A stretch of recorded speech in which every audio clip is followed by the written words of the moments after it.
When is it time to stop arguing or debating and having these conversations with people who refuse to believe what we believe? That is an incredible question, and I was really in the middle of making another video, but I said I got to stop and just answer this one. So I want to give credit to LC Thunder Larson, who is a incredible apologist and friend of mine who debates against a lot of Seventh-day Adventists. So he helped me to understand that the problem for some people is not the information that they receive. We can give arguments to the head, reasoned, as you said, reasonable arguments. We can give them all the information in the world.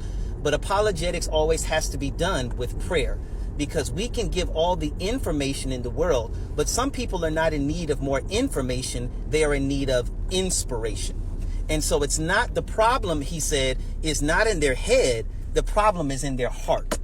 And when a person has reasoned in their heart that they will not believe, you can keep feeding all the information that you want to their head, and they're going to refuse to believe it. They will twist scripture in order to do so. Yesterday, and you can see on this particular status and the other one I did, part 2 of Disputing Black Hebrew Israelites, they rushed to that particular status and video to try and dispute it. But not one single person engage the actual content of the video. They on there arguing about you said it was 5 W's, but then you named 7. Like, really? I made a whole 3-minute video with sources and citations, and you arguing about how many W's I made?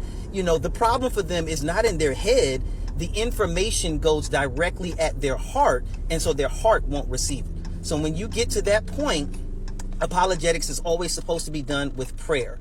And so at that point, we reason to pray for that person, because it doesn't matter how accurate, authentic, or verifiable our information is. They have willed in their hearts that they're not going to receive it. And so it is only inspiration that will do them any good, not information.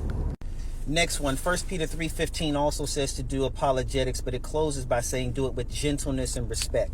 Whenever we feel ourselves not being charitable, and I hate to get to the point where I feel like I'm trolling, that's a good sign for me to pull back and not to continue to further engage there. Doing apologetics without gentleness and respect is like cutting off a person's nose and then offering them a rose to smell. So essentially, we have to remember that our presentation is just as important as our information.